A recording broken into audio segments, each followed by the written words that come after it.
हम लोग श्रीमद् भागवतम के तीसरे स्कंद के 20वें अध्याय के 10वें श्लोक से आगे पढ़ेंगे। 9वें श्लोक में आपने सूत गोस्वामी बोल रहे हैं, मतलब कह रहे हैं कि विदुर जी ने कहा, विदुरोवाच प्रजापति पति सृष्ट्वा प्रजा स्वर्गे प्रजापतिन किम आरभते मन मे ब्रह्मन् प्रब्रूहि अव्यक्त मार्गविद। प्रजापतियों के पति ब्रह्मा जी ने प्रजापतिन सृष्ट्वा प्रतियों की सृष्टि करके प्रजा सर्गे प्रजा की सृष्टि के संबंध में किम आरभत ब्रह्मन, हे ब्रह्मन, हे ब्राह्मण मैत्री मुनि, क्या आरंभ किया, यानी क्या कार्य शुरू किया। अव्यक्त मार्गवित में प्रब्रूहि, हे अव्यक्त को जानने वाले मुझको अच्छे से समझाइए। मतलब मुझे नहीं पता ये बात, आप बताइए। तो अब हम लोग आगे उनके प्रश्न को सुनते हैं। मेरे पूछिए। ये मरिच्यादयो विप्रा यस्तु स्वायंभुवो मनुः। ये मरिच्यादयो विप्रा यस्तु स्वायंभुवो मनुः। ते वै ब्रह्मण आदेशात् कथम एतद् अभावयन्। ते वै ब्रह्मण आदेशात् कथम एतद् अभावयन्। ये मरिच्यादयो विप्रा यस्तु स्वायंभुवो मनुः। ये मरिच आदयो विप्रा यस्तु स्वायंभुवो मनुः। ते वै ब्रह्मण आदेशात् कथम एतद् अभावयन्। ते वै ब्रह्मण आदेशात् कथम एतद् अभावयन्। ये मरिच्यादयो विप्रा यस्तु स्वायंभुवो मनुः। ये मरिच्यादयो विप्रा यस्तु स्वायंभुवो मनुः। ते वै ब्रह्मण आदेशात् कथम एतद् अभावयन्। ते वै ब्रह्मण आदेशात् कथम एतद् अभावयन्। ये मरिच्यादयो विप्रा यस्तु स्वायंभुवो मनुः। ये मरिच्यादयो विप्रा यस्तु स्वायंभुवो मनुः। ते वै ब्रह्मण आदेशात् कथम एतद् अभावयन्। ते वै ब्रह्मण आदेशात् कथम एतद् अभावयन्। यस। विदुर ने पूछा, मतलब आगे पूछ रहे हैं, प्रजापतियों मरीचि तथा स्वयंभू मनु जैसे जीवों के आदि जनक मतलब मूल जनक ने ब्रह्मा के आदेश के अनुसार किस प्रकार सृष्टि की और इस दृश्य जगत का किस प्रकार विकास किया। ब्रह्मा जी ने क्या किया और प्रजा की सृष्टि के संबंध में, और मरीचि आदि स्वयंभू मनु ने भी क्या किया। ये मरीचि आदि, जो मरीचि इत्यादि का मतलब है कि जो ब्रह्मा जी के 10 पुत्र थे उसमें से एक थे नारद जी और बाकी सब गृहस्थ थे। तो उन 9 लोगों ने क्या किया, विप्रा ऋषिगण हैं, तो तथा यह स्वयंभू मनु, जो स्वयंभू नाम के मनु हैं, ते वही उन लोगों ने ब्रह्मणा यानी ब्रह्मा जी के आदेश से एतद यानी प्रजावृद्धि का यह कार्य कथम भाव्यन कैसे संपन्न किया। ये मरीचि आदयो विप्रा, जो मरीचि आदि ब्राह्मण हैं, यह तो स्वयंभुव मनु, और जो स्वयंभू मनु हैं, ते वही ब्राह्मण आशद, उन्होंने ब्रह्मा जी के आदेश से कथम एतद अभावयन। मुझे लगता है अन्वय में कुछ मिस्टेक हो गया ना, भावयन शब्द कर दिया क्या, ये स्पेलिंग एक शब्द छूट गया, अभावयन।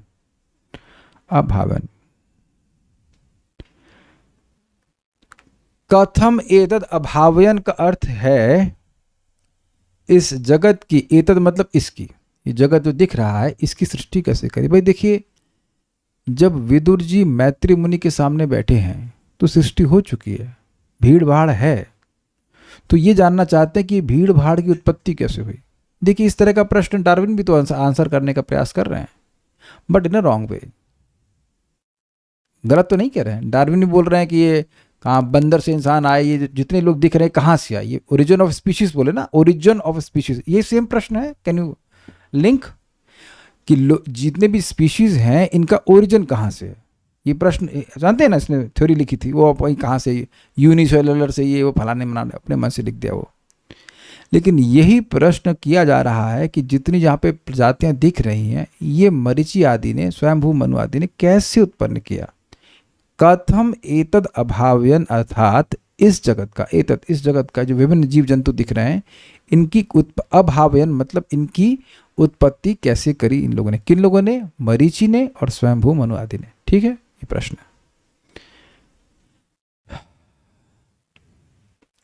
श्रीधरी एतद भावयन का अर्थ है कि इस जगत को उन लोगों ने कैसे उत्पन्न किया। देखिए, जगत का अर्थ है जगत में रहने वाले जीवों को, क्योंकि प्लैनेट्स की सृष्टि वो नहीं की है।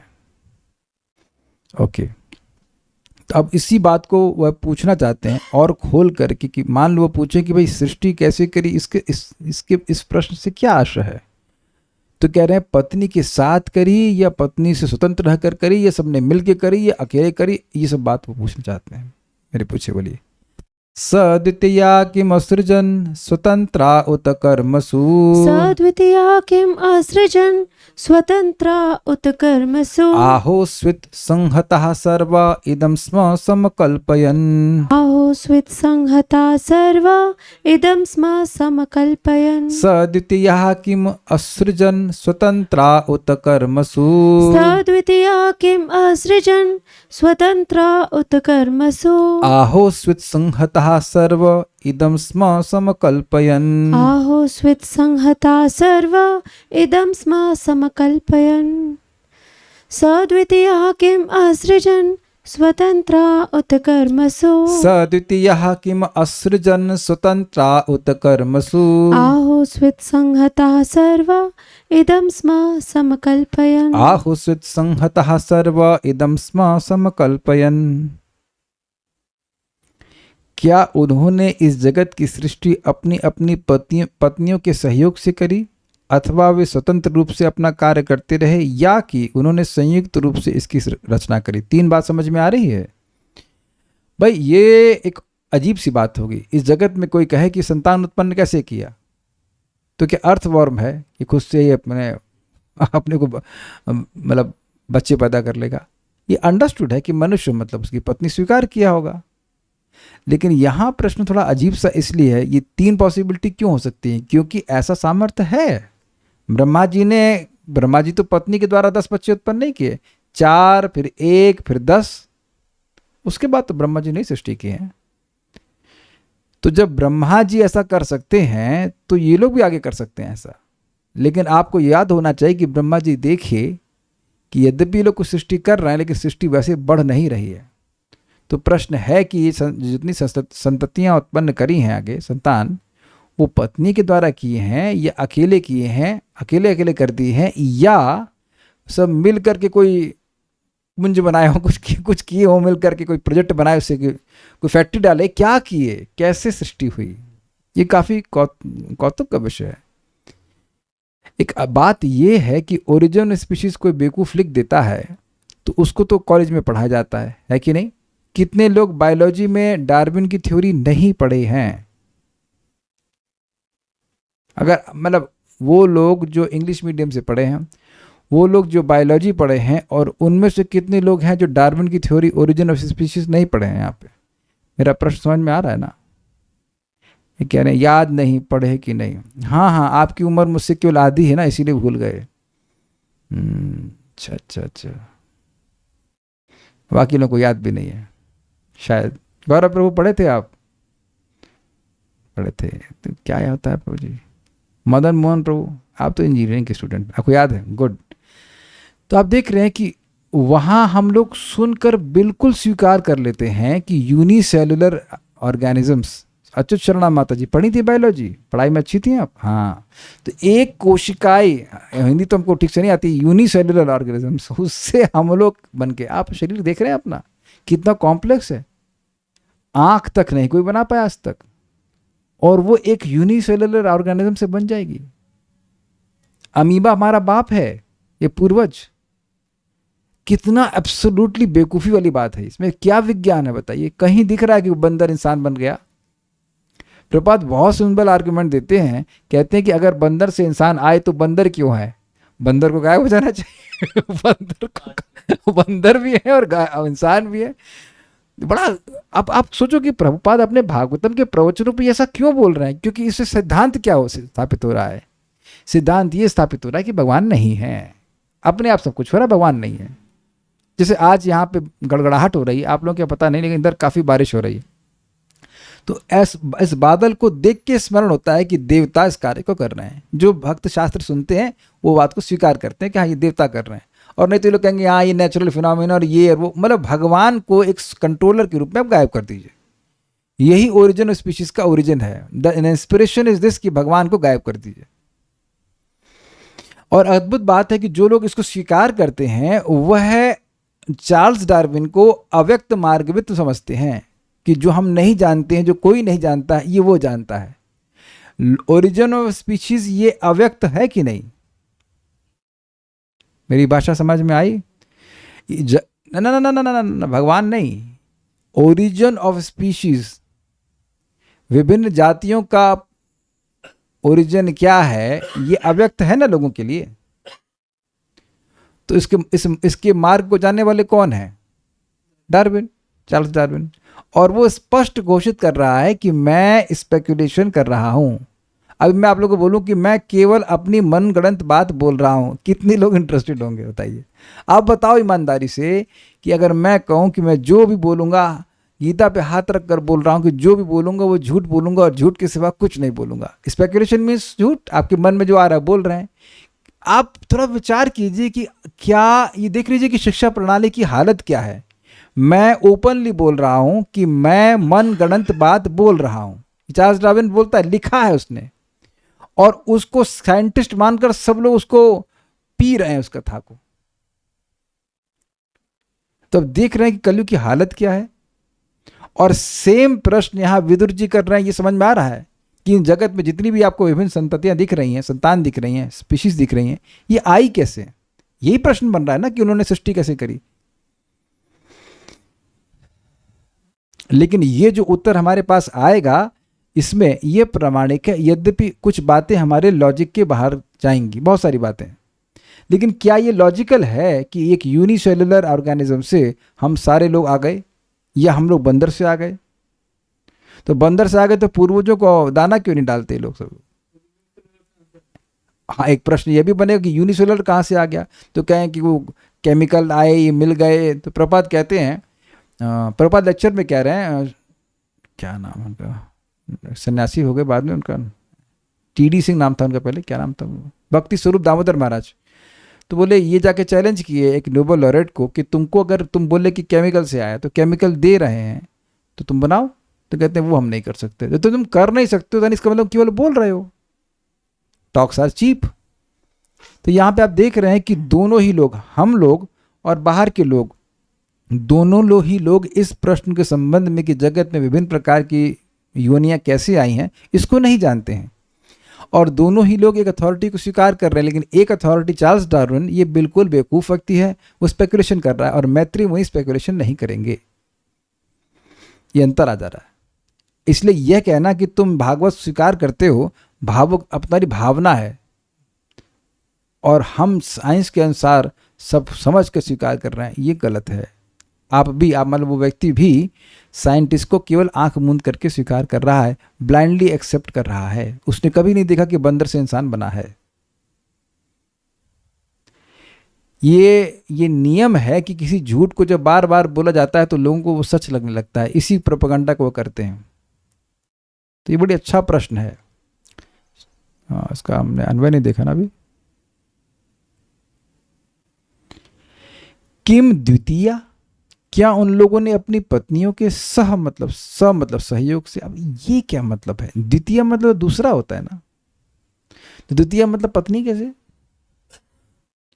भाई पति और क्या बोलते हैं, पति और पत्नी, पति एक पत्नी दूसरी, अर्धांगिनी बोलते हैं ना, अर्धांगिनी तो दूसरा भाग कहा जाता है ना, इसलिए द्वितीय शब्द का यहाँ पे अर्थ आचार्य ने दिया है पत्नी। कितना आश्चर्य है कि लैंग्वेज कितनी अद्भुत यूज कर रही है। आज तक आपने कभी सुना कि द्वितीय का मतलब पत्नी होता है? किसी पत्नी को पता है कि आप द्वितीय हैं? नहीं, कहेंगे हम द्वितीय नहीं, हम प्रथमा है। यार फर्स्ट, यहाँ द्वितीय का मतलब पति है।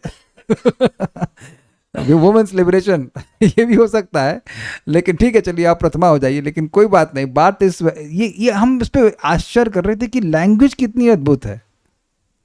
सद्वितीय। अब लगाइए संस्कृत से स्पष्ट क्या अर्थ आएगा?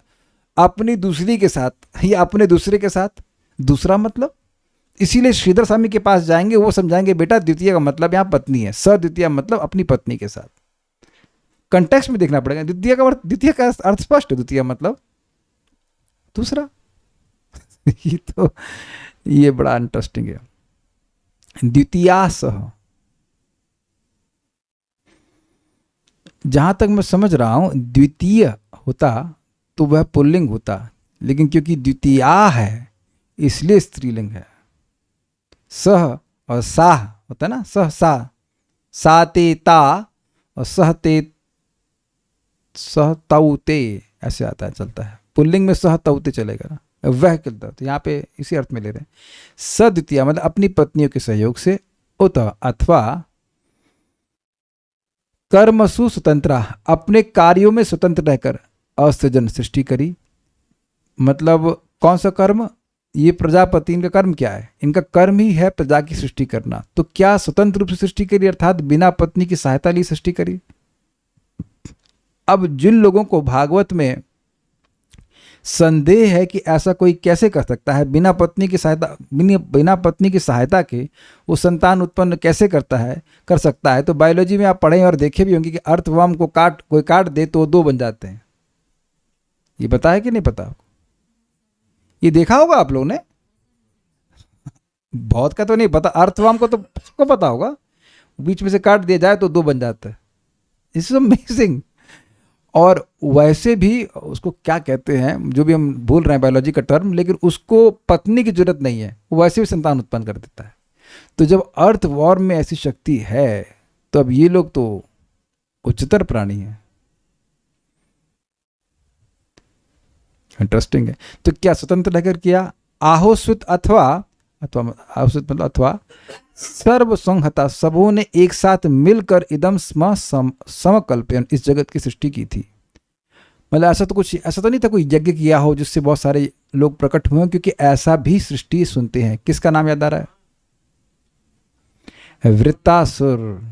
त्वाष्ट्र ने कोई पत्नी स्वीकार नहीं किया, लेकिन एक यज्ञ किया और उस यज्ञ से वृत्तासुर प्रकट हो गए, है कि नहीं? द्रौपदी और क्या नाम है, दृष्टद्युम्न भी तो यज्ञ से प्रकट हुए थे, पता होगा आपको ये बात।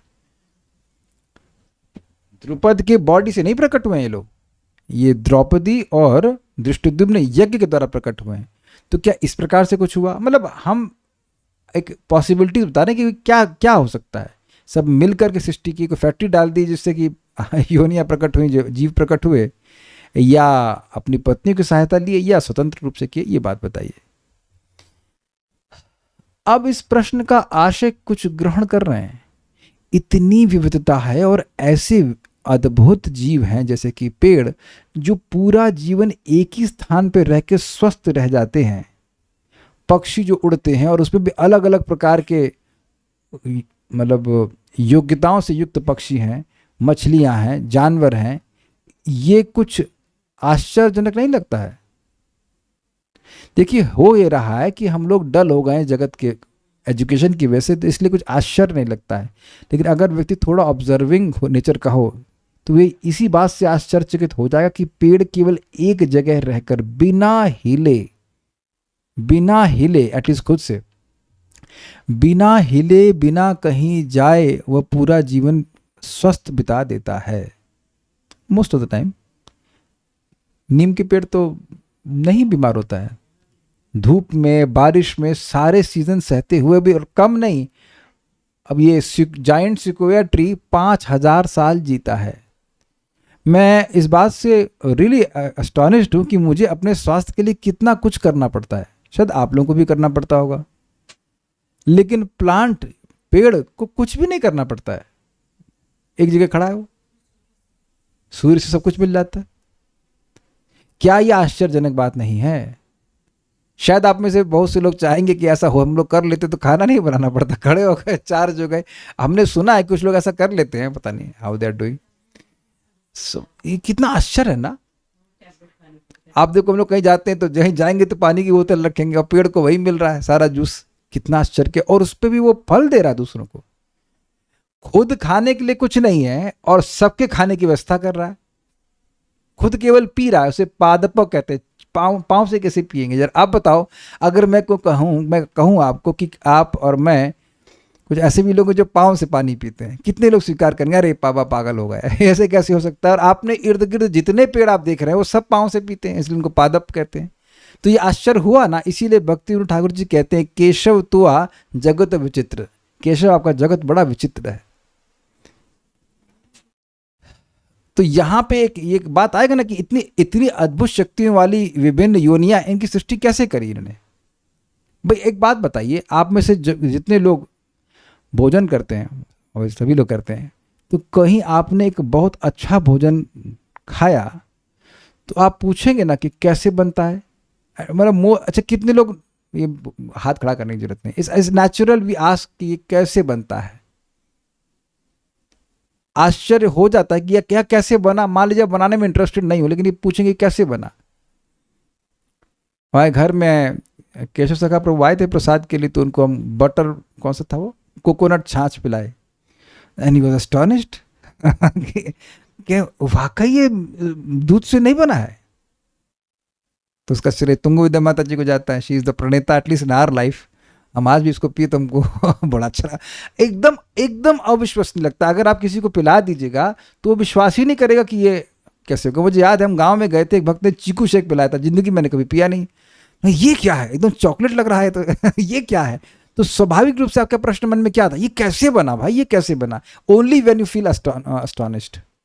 ये कैसे क्यों का प्रश्न तभी बनता है जब आप आश्चर्य का अनुभव करते हैं। आप देखिए हो क्या रहा है, सब लोग तो अपने स्मार्टफोन में लगे हुए हैं, सारी स्मार्टनेस खत्म, दिमाग में कुछ विचार चलता ही नहीं है, तो कभी सोचेगा ही नहीं। ये मैंने महाराज के जब प्रवचन सुना तब मैं बहुत एस्टोनिश्ड हो गया कि भगवान ने ऐसी सृष्टि करी है पेड़ों की जो कहीं नहीं जाते, वो सारा मेंटेनेंस कर लेते हैं। हम लोग को कितनी चिंता होती है, और वो स्वस्थ भी रहते हैं। देखिए पेड़ लहला रहा है बिल्कुल आराम से। अब आप ये कह रहे हो कि भगवान पे पूर्णतः आश्रित है, लेकिन एक बात सोचने वाली, तो हम क्यों नहीं है ये सोचने वाली बात। यानी हम बहुत डिफ्लेक्ट नहीं करेंगे, लेकिन बात यही है कि इतनी विविधता को देख करके उनके मन में आश्चर्य है, और इस कारण से पूछ रहे हैं कि ये सब कैसे किया, कैसे हुआ, और इसमें भगवान का यश निहित है, ये समझ लेना होगा।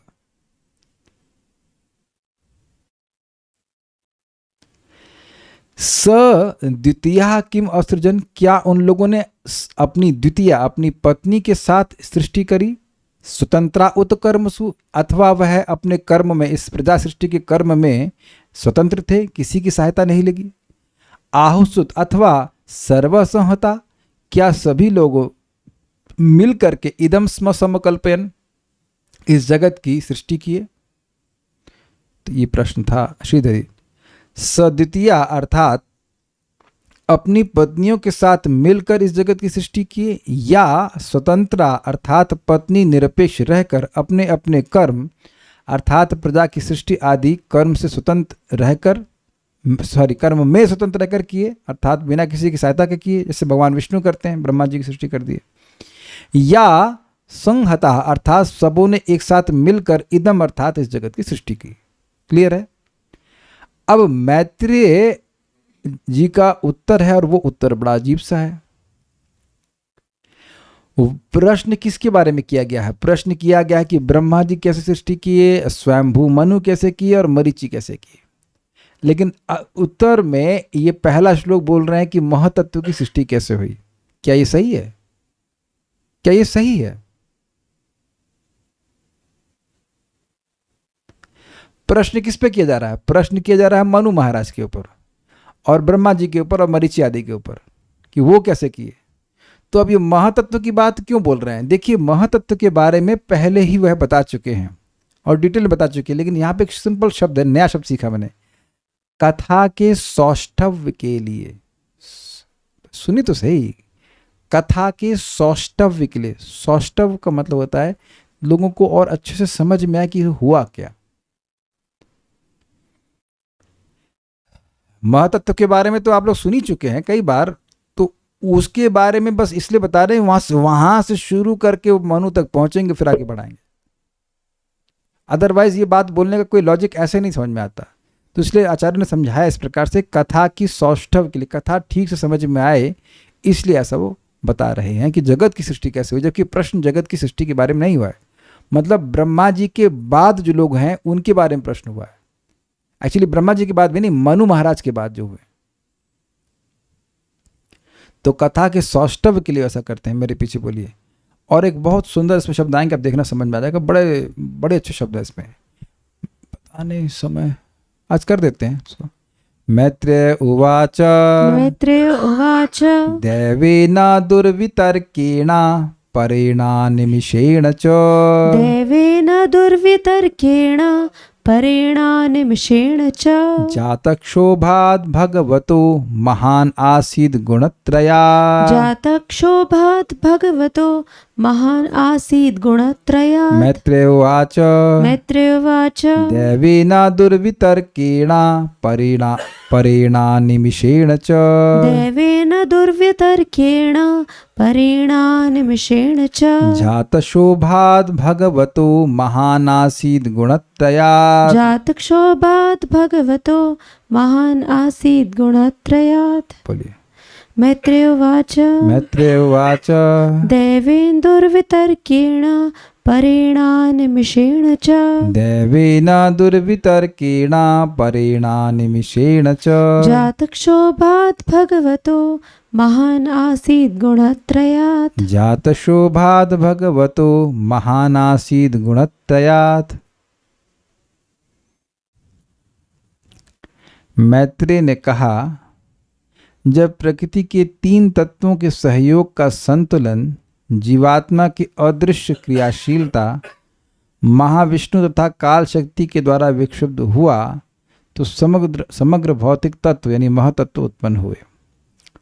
देखिए, बहुत से भक्त नए भी हैं, और जो नए हैं हो सकता है वो भूल गए हों, तो इस बात को समझ लेना चाहिए। भगवान श्री कृष्ण गोलोक वृंदावन में हैं, और उनके विस्तार कई होते हैं, बलराम जी के बहुत सारे विस्तार, और उसके बाद भगवान महाविष्णु की सृष्टि, क्षमा कीजिएगा, महाविष्णु के रूप में विस्तारित करते हैं अपने आप को।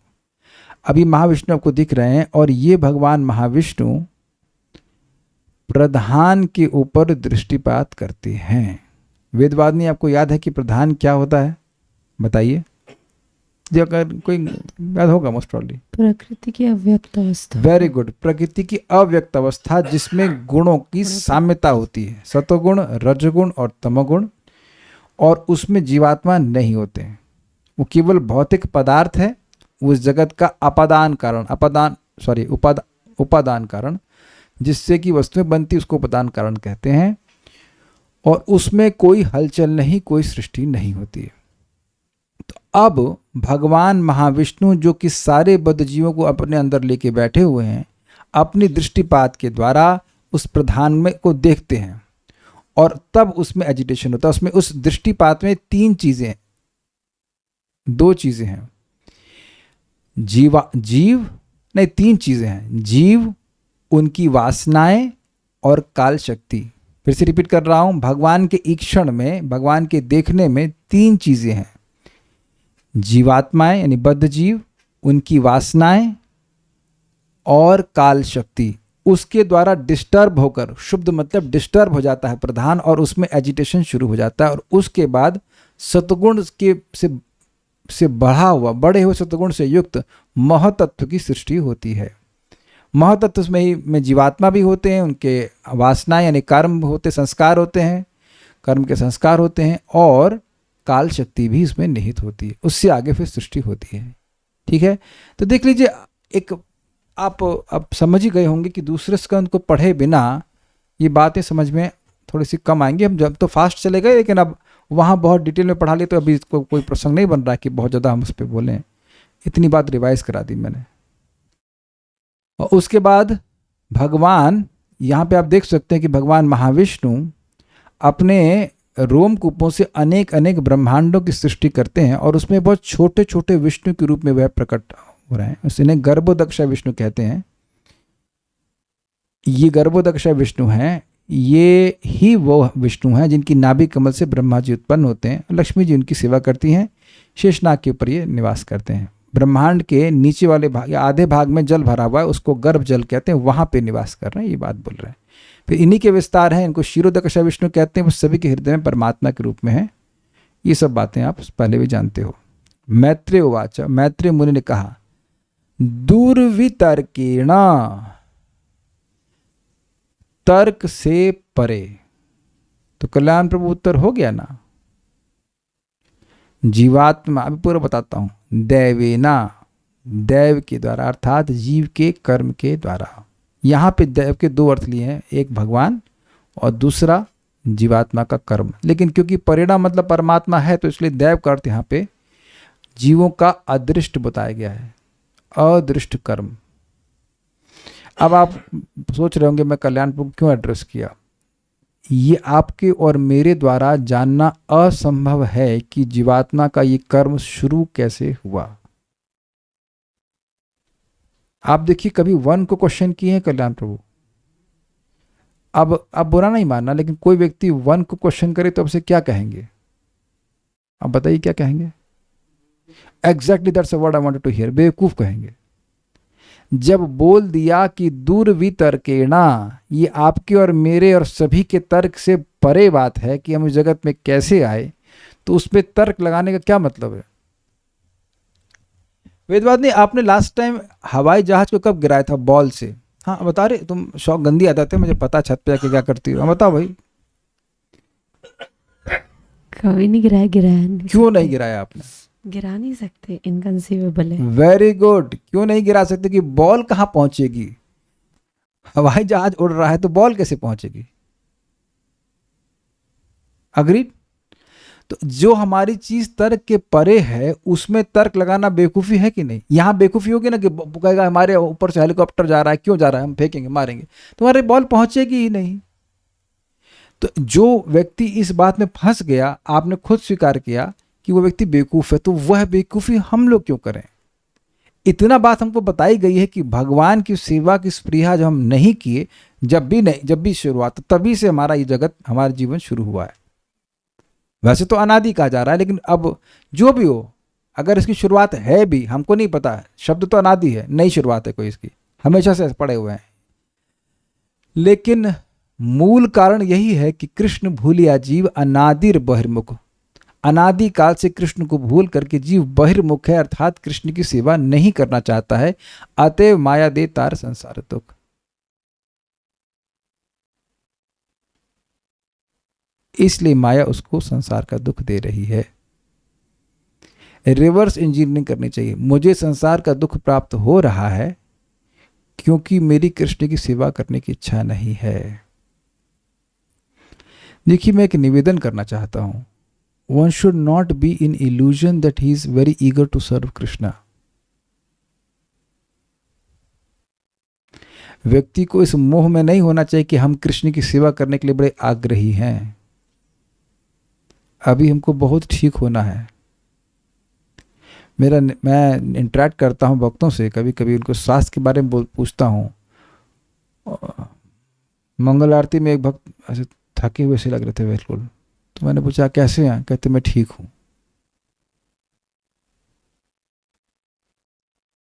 कुछ समझ रहे हैं मैं क्या कहना चाहता हूं? वो मेरे मित्र हैं, तो मेरे को दुख लग रहा था कि कैसे एकदम आगे खड़े, आंख डबडबा रही है। आपकी आंख सुबह सुबह ही डबडबा रही है, आप ठीक हैं? आप क्या कहेंगे? एक शब्द है इसे, सेल्फ डिनायल कहते हैं, समथिंग, क्या कहते हैं इसको? डिनायल कहते हैं ना, जो सत्य है उसको डिनाई करना। हम ठीक हैं? क्या ठीक है बताइए?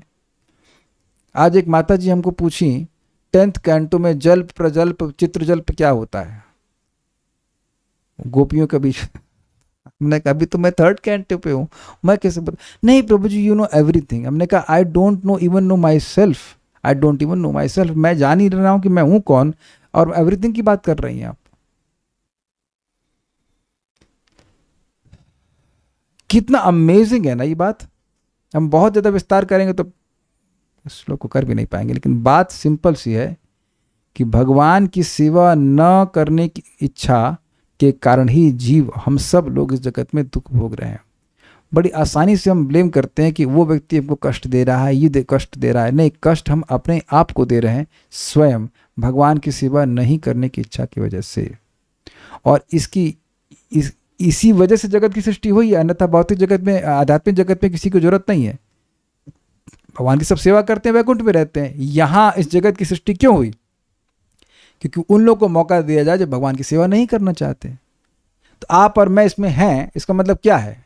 हम भगवान की सेवा नहीं करना चाहते, अभी तो हम लोग ट्रेनिंग कर रहे हैं, डिवोटी तो ना हो गए। तो ये प्रश्न कभी कोई कर रहा है कि प्रभु जी आए कैसे जगत में, तो वह गलत प्रश्न कर रहा है। ये वैसे प्रश्न कि वन कैसे आया, ये किसी को पता है यहाँ पे वन कैसे आया और जीरो कैसे आया? तो वहां तो आप स्वीकार कर लेते हैं। और आध्यात्मिकता में तो इस बात को यहां बोला जा रहा है, दुर्वितर्केण दैवेना, तर्क से परे जीव के अदृष्ट कर्म के द्वारा। कब उसकी शुरुआत हुई उसके पता नहीं, परेणा परमात्मा पुरुष जो दिव्य हैं उनके द्वारा, च और अनिमिषेणा, अनिमिषेणा मतलब जो निमिष यानी कि जिसकी पलक झपकती नहीं, काल की दृष्टि कभी नहीं रुकती है, काल सबको देख रहा है कि नहीं? इसीलिए काल को अनिमिष कहा जाता है। काल की प्रेरणा से भगवतः, भगवान की त्रयात गुण सत्व रज तमः, 3 गुण वाली प्रकृति में अर्थात प्रधान में, शोभात क्रियात्मक शोभ मतलब उसमें कुछ क्रिया होने लग गई, जाता होने पर उससे महान आसीत अर्थात महतत्व उत्पन्न हुआ। मैत्रेय उवाच, मैत्रेय मुनि ने कहा, दैवे न दुर्वितर्केणा, जीवों की जो अनादिकाल से भोग वासना है, उनके जो कर्म है बेसिकली, उनके द्वारा जो दुर्वितर्क है कि कब हुआ कैसे शुरू हुआ उससे मतलब नहीं है, नहीं पता क्यों हुआ, परेणा और भगवान के द्वारा, अनिमिषेण और काल शक्ति के द्वारा। तो प्रश्न है कि भगवान को काहे जोड़े? देखिए जीवों के अदृष्ट कर्म वह तो उनके साथ तब भी हैं जब महाविष्णु में सो रहे हैं, तब तो वह सृष्टि नहीं कर पाते हैं, इसलिए भगवान का इन्वॉल्वमेंट होना जरूरी है। आप बहुत पहले सुन चुके हैं कि सृष्टि का जो भी कर्म है उसमें भगवान का नाम न भी लिया जाए लेकिन भगवान होते हैं। जैसे मैं कहूँ कि खिचड़ी कैसे बनती है तो आप तुरंत कहेंगे दाल चावल टमाटर लौकी जीरा, ऐसे बन जाती है। हाँ चलिए कुकर भी जोड़ लीजिए। तो ये सब जोड़ लिए और कुक को नहीं जोड़ेंगे, समझ आ गया? तो भले ही आप आज तक कितनी भी रेसिपीज देखिए उस सब में ये इंग्रेडिएंट्स हैं ये इंग्रेडिएंट हैं ये लिख देंगे, लेकिन कुक भी तो जरूरी है। भले कुक आपको दिख नहीं रहा है लेकिन वो सारी चीज़ें आप, कोई कुक कर रहा है कि नहीं कर रहा है? कुछ उत्तर कुछ दृष्टांत आप समझ रहे हैं ना? वीडियो देखते हैं उसमें ऐसा लगता है कि चीज़ें अपने आप हो रही हैं, ऐसे दिखाते हैं जीरा गिर गया ये गिर गया, लेकिन आप जानते हैं कि जीरा अपने आप नहीं गिरा है, जीरा को कोई गिराने वाला है कि नहीं? और यही इसी प्रकार से जगत में हमको यहाँ पे वीडियो देखते हैं इस तरह की सृष्टि हो रही, इसके पीछे भगवान है, इसीलिए प्रेरणा। और अब एक प्रश्न होगा कि क्या भगवान सीधे सृष्टि करते हैं? इसलिए कह रहे हैं अनिमिषेणा, भगवान सीधे सृष्टि नहीं करते हैं, भगवान अपने काल शक्ति के द्वारा सृष्टि कराते हैं। तो उनकी इच्छा है और डायरेक्ट जो एक्टिव है, जो शक्ति एक्टिव है वो काल है। समझ पाए आप? भगवान, देखिए ये बात पहले बोली गई है कि भगवान को जगत का सृष्टिकर्ता काहे कहते हैं। यहां लिखा ही है परेणा, भगवान प्रकृति से परे हैं तो गुणों का संपर्क तो करते नहीं है, तो वह इस जगत की सृष्टि करते हैं अपनी काल शक्ति के द्वारा, उसके द्वारा कंट्रोल करते हैं। जैसे आप लोग अपना एसी ऑन कर, जिनके पास है एसी ऑन करते हैं ना, तो कितने लोग जिनका स्प्लिट एसी है घर में उसको छू छू करके ऑन करते हैं? प्लीज रेज हैंड्स अगर है तो आप जानते हैं कि अब मैंने ये बात क्यों कही। आप बटन दबाते हो, एक अदृश्य शक्ति आपके रिमोट से निकलती है और वह एसी को एक्टिवेट कर देती है। अब तो क्लियर समझ में आ रहा है। लेकिन क्या उस रिमोट की शक्ति अपने आप निकलती है? क्या बिना बटन दबाए ही निकल जाएगी? आप लोग ये मेरा प्रॉप समझ रहे हो? This is very simple, this is remote of my fan. तो क्या, एक मिनट रुकिए, अब मैंने इसको बंद कर दिया, वो क्या हो गया? तो कुछ दिखाई पड़ा ये कि कैसे बंद हो गया? तो मैंने बटन दबाया लेकिन कुछ दिखाई तो नहीं पड़ा ना। अब मैं इसको ऑन कर रहा हूं तो चालू हो गया। अच्छा चालू हो गया, तब भी तो कुछ नहीं दिखाई पड़ा ना। लेकिन अगर इसमें कुछ अदृश्य शक्ति नहीं होती तो मैं कितना भी बटन दबाता वो कार्य करता। और क्या मैंने इस फैन को टच किया? तो ये फैन कौन, माइक लीजिए, माइक लीजिए, बताइए कि फैन कौन शुरू किया? फैन को स्टॉप कौन किया और फैन को शुरू कौन किया? ये भी नहीं, ये उत्तर भी नहीं दे पा रहे आप। आपने किया, मैंने कहा किया, प्रोग्राम आपने मैं दिया। तो यहाँ बैठा हुआ हूँ, मैं तो छुआ ही नहीं कुछ भी, मैं तो वहां बटन दबाने भी नहीं गया। झूठ नहीं बोलना चाहिए, वेदवाद नहीं, वेद का वचन बोलो। अब आप कंफ्यूज हो गए, लेकिन आप ये बताओ ना कि ये रिमोट अपने से दबेगा नहीं ना। अब आप समझ गए, भगवान निर्लिप्त हैं इस जगत से, लेकिन भगवत इच्छा के बिना वो बटन दबेगा ही नहीं। काल शक्ति शाश्वत है, लेकिन एक्टिव होगी ही नहीं, वो सृष्टि का कार्य करेगी ही नहीं। आप समझ में आ रही बात? ये ऐसे पड़ा रहेगा, ये रिमोट पड़ा रहेगा, लेकिन ये फैन जिस स्पीड में चल रहा है उसी में चलेगा। बंद होना या शुरू होना, ये इसके सामर्थ्य में है और नहीं है तब जब मैं बटन दबाऊंगा, लेकिन नहीं है अगर मैं बटन नहीं दबाऊंगा। तो भगवान काल शक्ति के द्वारा इस जगत की सृष्टि करते हैं, लेकिन क्योंकि काल शक्ति उनकी अध्यक्षता में चल रही है, इसलिए कहा जाता है कि भगवान इस जगत की सृष्टि करता है। अन्यथा भगवान को इस जगत से कोई मतलब नहीं। He is not touching anything in this world. मैं कुछ नई बात नहीं कह रहा हूं, इसे बात हम पहले बोल चुके हैं, खाली रिकैप कर रहे हैं और आप लोग को आश्चर्य होगा। अब ये बताइए कि जो जगत की पूरी सृष्टि कर देता है, पूरे जगत को केवल संकल्प मात्र से चला रहा है, वो केवल आपका ही पालन नहीं कर पाएगा। इसका अर्थ यह नहीं है कि आप कार्य ना करें, लेकिन एंजाइटी में रहकर अपना मनुष्य जीवन बर्बाद ना करें। अभी भक्त को देख रहे हैं, उन्हें बोला प्रभु जी हमको 15,000 मिलता है सैलरी में, 5,000 हमारा किराए में चला जाता, 10,000 8,000 बच जाता है हमारा, खाना पीना काट वाट के सब कुछ। तो क्या मैं थोड़ा और काम करूं? हमने कहा आप मायापुर में रह रहे हैं, खूब ऐसे वहाँ रहने से पुण्य मिल जाता है। समय बचाकर जिस चीज़ के लिए मायापुर में रहना चाहिए वो कार्य कीजिए, भगवान का नाम जप कीजिए, कथा सुनिए, खुश रहिए। और है ना, उनको समझ में भी आ गया, इज डूइंग दैट। लेकिन आप समझ रहे ना बात, ये व्यवस्था भी भगवान की है और आगे भी भगवान ही व्यवस्था करेंगे। जो आपकी आवश्यकता है वो जरूर पूरा करेंगे, स्पेशली आप भक्ति जब कर रहे हैं तो। कार्य करना चाहिए, लेकिन चिंता नहीं करनी चाहिए, क्योंकि चिंता करने से कुछ मिलता भी नहीं है। भगवान ने जिसकी व्यवस्था जैसी कर रखी कि जैसे उसका पालन होगा वैसे ही पालन होगा। आज एग्जाम्पल देता हूं मैं।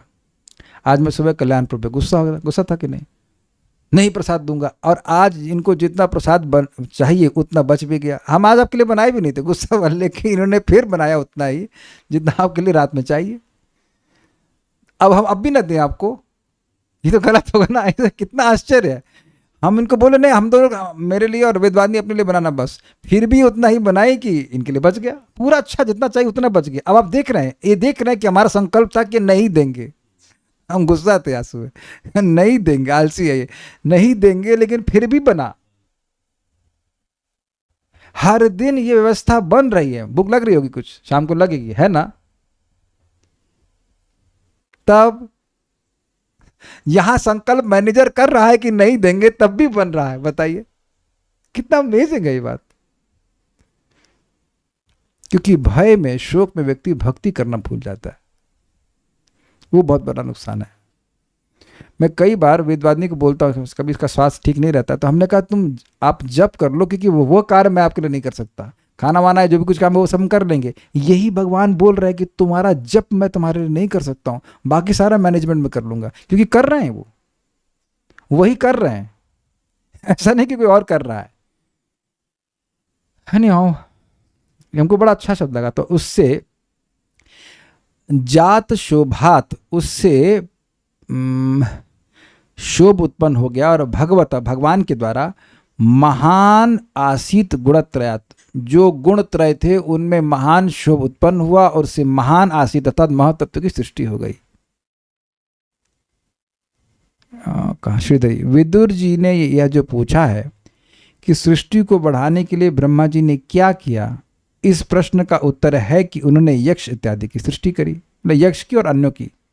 इस उत्तर को बतलाने के लिए वे पूर्व वर्णित सृष्टि को पुनः दैवेना इत्यादि 7 श्लोकों से याद दिलाते हैं। तो ब्रह्मा जी ने कैसे सृष्टि करी उसको समझाने के लिए जो पहले वो बता चुके हैं सर्ग के बारे में, उसको फिर से रिकैप कर रहे हैं। जैसे कि आपने सीरियलों में देखा होगा कि कुछ वो शुरुआत के 1-2 मिनट में वो पिछले सीरियल का रिकैप करते हैं ताकि लोगों को याद रहे कि आगे क्या बात हुई थी। और मैं तो रोज़ कर ही रहा हूँ।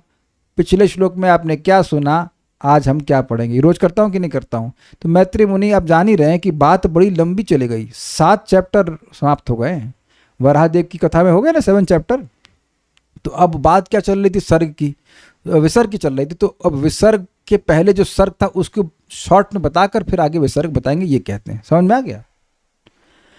ओके। मनु आदि के विषय में जो उन्होंने प्रश्न किया है उसका उत्तर तो इस अध्याय पश्चात वाले अध्याय से दिया जाएगा, यानी अगले अध्याय में 21वें में। जीवों का अदृष्ट वितर्क है उसके दुर्वितर्क है, उसके विषय में कुछ भी नहीं कहा जा सकता। समझ में आ गया?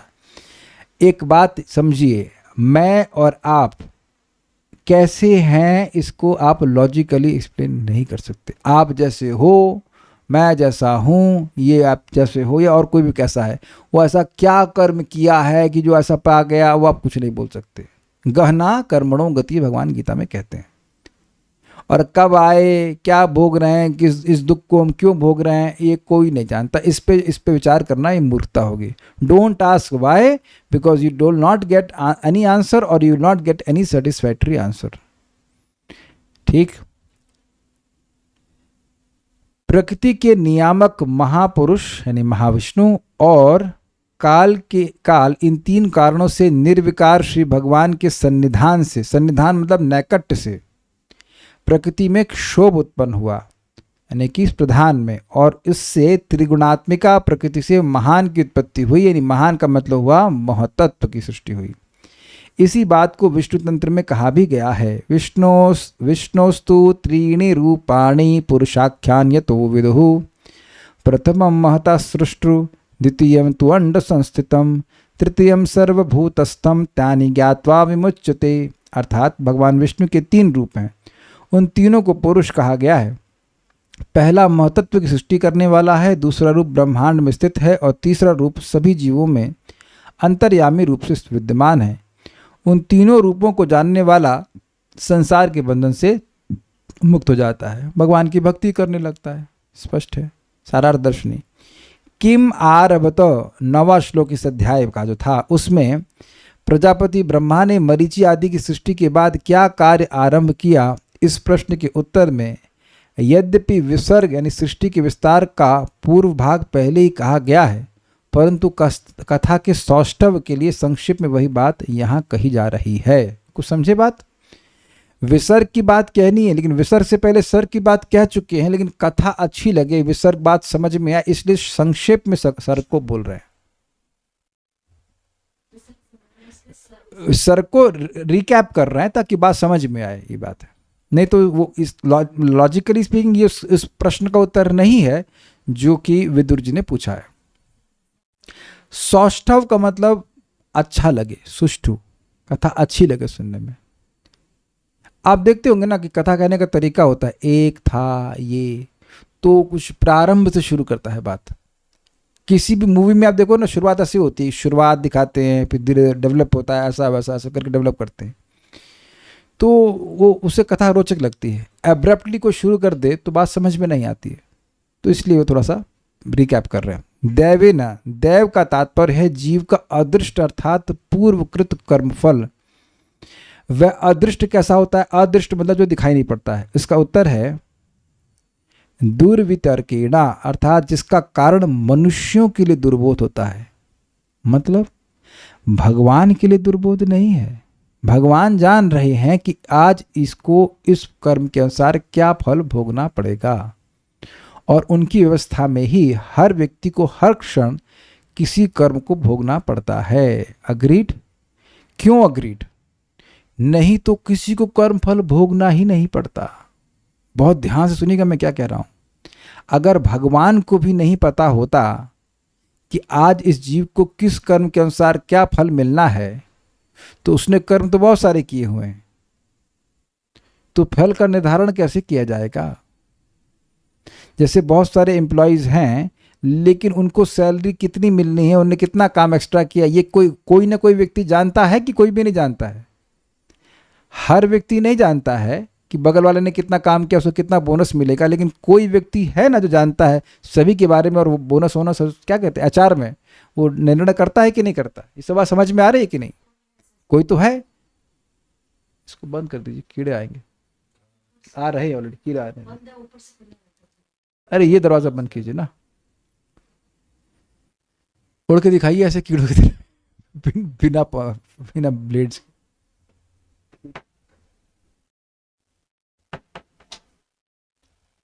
क्या बात कर रहा था मैं? तो मैं ये बोलना चाह रहा हूं कि ये मनुष्यों के लिए दुर्बोध है। अब जब मनुष्यों के लिए बोल दिया मतलब पशु तो अंडरस्टूड है, और देवताओं के लिए भी। देवताओं को भी नहीं पता है कि कोई व्यक्ति किस कर्म को भोग रहा है। Make sense? अनुभूति क्या होती है? मैं देवदत्त हूं, मैं ये हूं, मैं वो हूं, मैं इसका बाप हूं, उसी का बेटा हूं, ये हूं वो, ये अनुभूति होती है ना। लेकिन क्यों हूं इस अवस्था में, ये प्रश्न का उत्तर नहीं कर सकते। ऐसे अदृष्ट के वश में होकर, मतलब पूर्व ज्ञात किए गए कर्म के वश में होकर, परेण च, और परमेश्वर के द्वारा, अर्थात उनकी सृष्टि करने की इच्छा के द्वारा, क्योंकि जब तक भगवान की इच्छा नहीं होती सृष्टि नहीं होती है।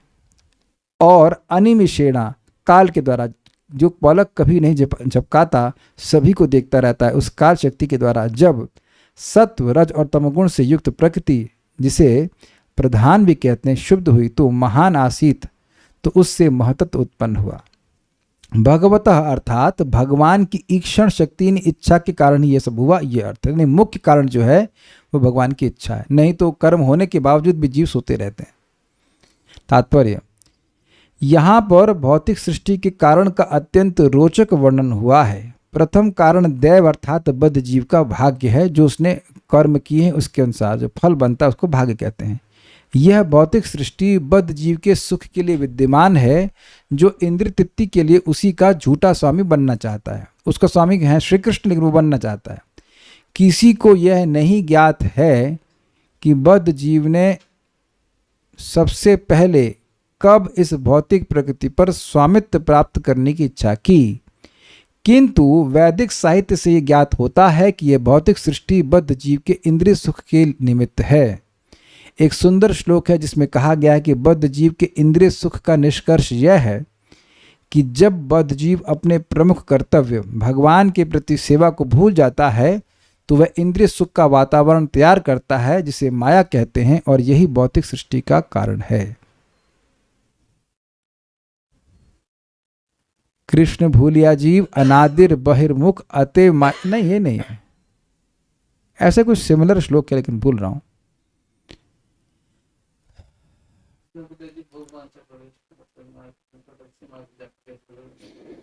चलिए, श्लोक तो जो भी रहा हो, लेकिन एक बात जहां अच्छी लग रही है वो ये है, इंद्रिय सुख का वातावरण तैयार करता है। ये बहुत सुंदर है। आप देखिए, हम लोग अपने घर में एसी क्यों लगाते हैं? क्योंकि स्किन को अच्छा लगता है। अच्छा अच्छा भोजन क्यों करते हैं? क्योंकि जीभ को अच्छा लगता है। तो आप विचार करें कि एक सामान्य जीव अपने इर्द गिर्द अपने इंद्रियों के सुख की व्यवस्था को करने में लगा रहता है। मैं बोल ही रहा हूं, ये दिख भी रहा है। सारी मेहनत इसीलिए है ताकि इंद्रियां संतुष्ट हों। इसे इंद्रियाराम कहते हैं। और भगवान इस बात को कहते हैं, इंद्रिय मोघम पार्थ सजीवती, जो केवल इंद्रियों को आराम देने में लगा है उसका जीवन व्यर्थ जा रहा है।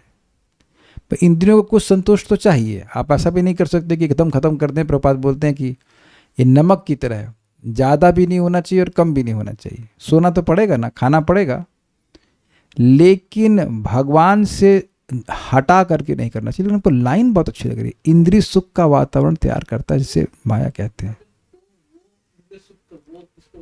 तो वह का मतलब जीव जैसे ही कृष्ण की सेवा भूले, तो जो भी वस्तुएं वो ग्रहण करेगा वो इंद्रिय तृप्ति के लिए ही होंगी। यही बहुत बड़ा अंतर पड़ जाता है।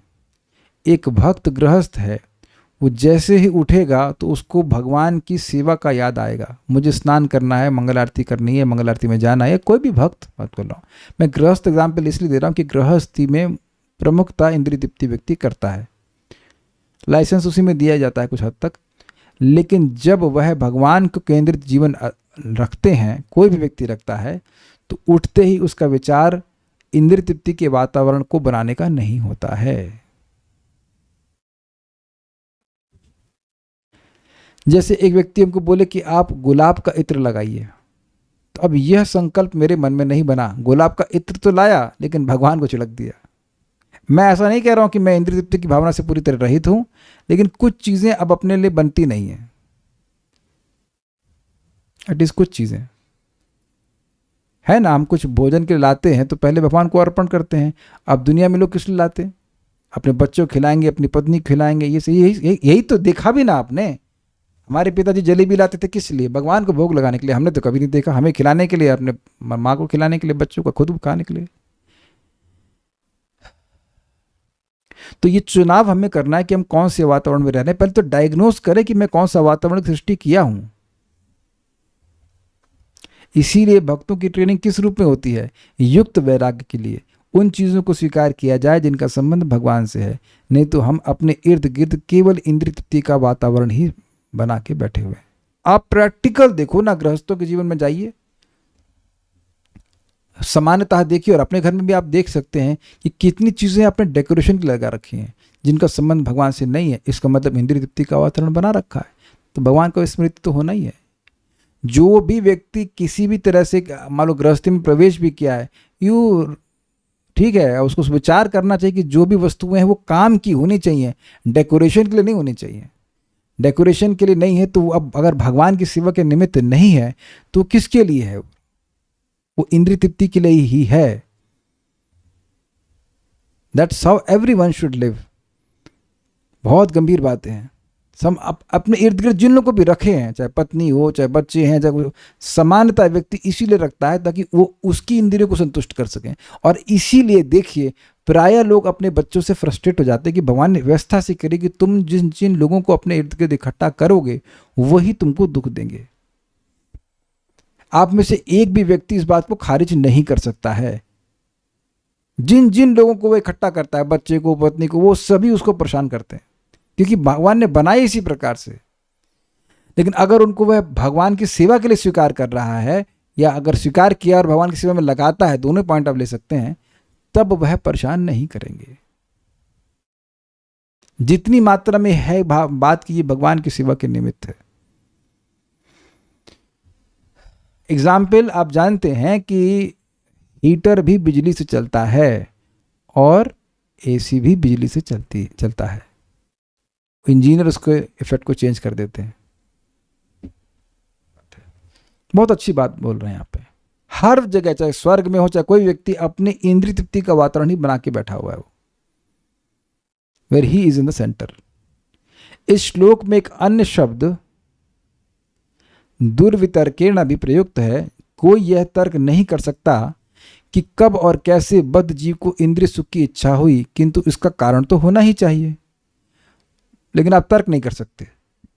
भौतिक प्रकृति ही बद्ध जीव के इंद्रिय सुख के निमित्त वह वातावरण है जिसकी सृष्टि भगवान ने की है। मतलब आध्यात्मिक जगत में कोई ऐसा वातावरण नहीं है कि व्यक्ति अपनी इंद्रिय तृप्ति करे, वो भगवान की इंद्रिय तृप्ति के लिए ही वह एग्जिस्ट करता है। यहाँ पे एक झूठा वातावरण बनाने की आवश्यकता है जहाँ हर व्यक्ति अपने को भोक्ता मान सके, ये बात कह रहे हैं, और बनाया गया है। यहाँ यह बताया गया है कि सृष्टि के प्रारंभ में प्रकृति श्री भगवान विष्णु द्वारा विशुद्ध की जाती है। 3 विष्णुओं का उल्लेख मिलता है। ये तीनों है महाविष्णु, गर्भोदक्षाय विष्णु तथा शिरोदशाय विष्णु। श्रीमद् भागवत के प्रथम स्कंद में इन 3 विष्णुओं की व्याख्या की गई है और इस श्लोक में भी इसकी पुष्टि होती है कि विष्णु ही सृष्टि के कारण है।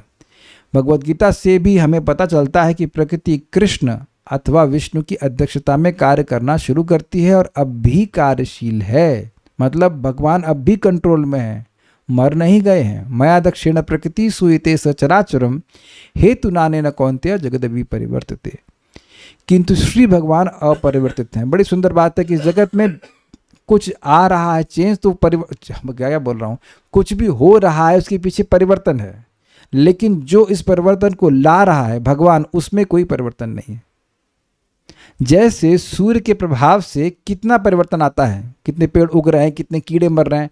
अभी बरसात हुई तो ये कीड़े आ गए, आप जानते हैं सुबह तक जिंदा नहीं रहेंगे, तो मर जाएंगे ना, ये है कि नहीं?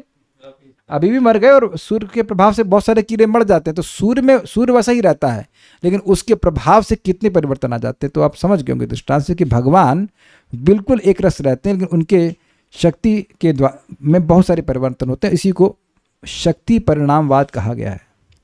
भगवान में कोई परिवर्तन नहीं आता है, भगवान की शक्तियों में ट्रांसफॉर्मेशन आते हैं। ठीक, जैसे सूर्य में कोई परिवर्तन नहीं है, सूर्य का टेम्परेचर वही रहता है, लेकिन यहाँ पे कितनी कितनी वस्तुओं में परिवर्तन आ जाता है। घास उगती है, जग मतलब सूख जाती है, बहुत सारी चीज़ें होती हैं, ऋतुएं आती हैं। ठीक है, भूल से यह नहीं सोचना चाहिए कि चूंकि यह सृष्टि श्री भगवान से उद्भूत है अर्थात प्रकट है, अतः उन्होंने अपने आप को भौतिक दृश्य जगत में रूपांतरित कर दिया है। वे सदैव अपने सगुण रूप में विद्यमान हैं, किंतु यह दृश्य जगत उनकी अचिंत शक्ति से उत्पन्न होता है। ये प्रपात व्याख्या कर क्यों रहे हैं? प्रेरणा शब्द की व्याख्या। पर का मतलब भगवान इस प्रकृति के परे हैं, इसलिए जगत के जो भी चेंजेस हो रहे हैं उसमें भगवान उससे प्रभावित नहीं होते। ओके, उस शक्ति की कार्य विधि को समझ पाना कठिन है, किंतु वैदिक ग्रंथों से पता चलता है कि बद्ध जीव अपने भाग्य का निर्माता स्वयं है, अर्थात वह कर्म करता है और उसके अनुसार उसको फल प्राप्त होता है। और पूर्ण पुरुषोत्तम भगवान की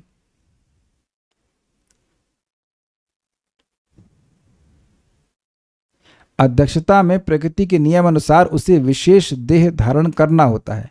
परमात्मा के रूप में भगवान सदैव उसके संग रहते हैं। इस सब बातों से क्या सीखना है? देखिए, हमको देह मिलेगा और मिलेगा भगवान की अध्यक्षता से, तो दिन प्रतिदिन भगवान को प्रसन्न करने वाले कार्य करने चाहिए। भगवान का फेवर पहले ही ले लेना चाहिए, क्योंकि मृत्यु के बाद हम कुछ नहीं कर पाएंगे। This is very heavy. You keep on serving Krishna as much as possible, day by day, every day, क्योंकि मृत्यु के बाद जो करना है भगवान करेंगे। बहुत बड़ी शिक्षा प्राप्त हो रही है कि नहीं? जो कुछ करना है वो आपको आज करना है। कल रात में आज मर गए तो कहाँ होगा जन्म, उस पर हमारा कोई कंट्रोल नहीं है। और जितना हम उसका आज कर पाएंगे वो होगा एसोसिएशन और नॉलेज के आधार पर। जैसे अभी भी हम देख रहे हैं, एक आध दो भक्त पता नहीं कितना समझ रहे हैं, सुन रहे हैं, क्या हमको समझ रहे हैं, कुछ अपना ऑफिस का काम कर रहे हैं और उसके बाद भी सुन रहे हैं। तो क्या लगता है ये विज्ञान इस हद का है कि आप दोनों काम करते हुए सुन लेंगे? हम तो कई बार बोल चुके हैं, अब तो ये मेरा क्रोध नहीं, ये दुख है। निवेदन है कि अगर आप ऐसा करना चाहते हैं तो कम से कम वीडियो ऑन करके मत कीजिए, क्योंकि ये एक आचरण स्थापित कर देगा कि भागवत ऐसे ही सुननी चाहिए। ये कितना गंभीर विषय है। अगर हम मेरी और आप में से किसी की मृत्यु आज हो जाएगी तो क्या ऑफिस बचा पाएगा आपको? यहां मैं आप एक विचार प्रस्तुत करवा रहा हूं, विचारनी बात है। किस तरह से इस बात को सुन रहे हैं। होता यह है कि कोई चीज़ अगर आराम से मिल जाती है तो हम लोग उसकी वैल्यू नहीं करते हैं। ये ज्ञान है नहीं लोगों के पास। मेरा हाथ जोड़कर निवेदन है कि जिन लोगों को हाफ हार्टेडली मैं हाथ जोड़ करके निवेदन कर रहा हूं, जिनको हाफ हार्टेडली सुनना है तो सुनिए, स्वागत है आपका, लेकिन कृपया वीडियो ऑफ करके सुनिए, क्योंकि उससे मैं बहुत निरुत्साहित होता हूं। ये क्लास को मधुरता से समाप्त करना चाहिए, लेकिन ये कोई तरीका नहीं है क्लास में आने का। इतनी गूढ़ी बातें बताई जा रही हैं जो कि बहुत महत्वपूर्ण है। You please pay attention, otherwise don't at least set an example which is bad for others. कि बाकी सभी लोग फिर ऐसे कुछ अपना सब्जी काटते हुए लौकी छीलते हुए सुन लेंगे। आप जब ध्यान पूर्वक सुनोगे तब ये बातें थोड़ी थोड़ी ग्रहण कर पाएंगे। बाकी आप लोग की इच्छा।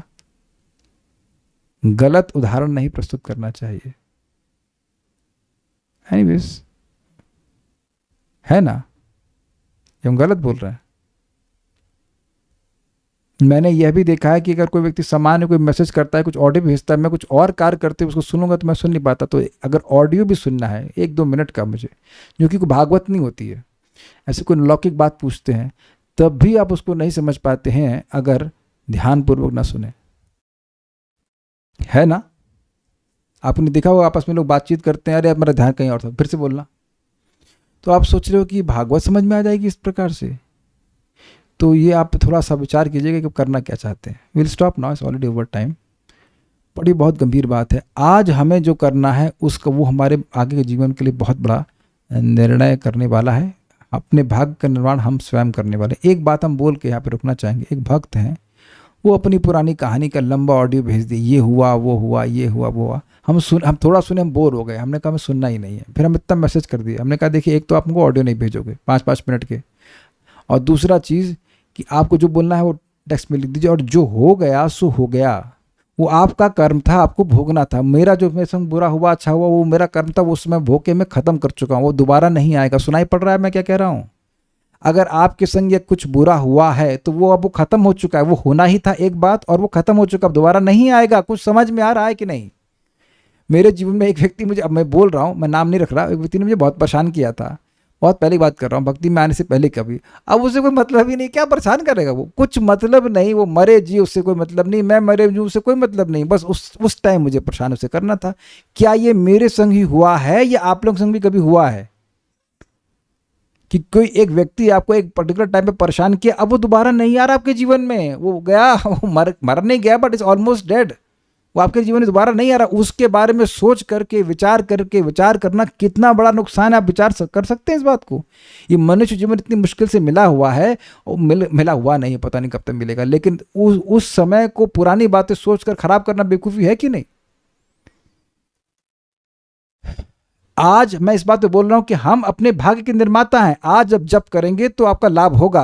आप अगर भागवत सुनेंगे तो आपका लाभ होगा। प्रसाद ग्रहण करेंगे, जितनी सेवा आज बन जाए वो आपका महान भाग्य का निर्माण करेगी। What is it? Benedictions exceeds expectations. तो ये भागवत सुन करके प्रेजेंट को ठीक करना चाहिए। भूतकाल तो जो भी था अच्छा ही रहा होगा, तभी तो भागवत सुन रहे हैं। उम्मीद है कि बात आप समझ पा रहे होंगे।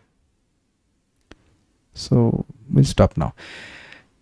श्रीमद् भागवतम की जय, श्रील प्रभुपाद की जय, निताय गौर प्रेमानंदे।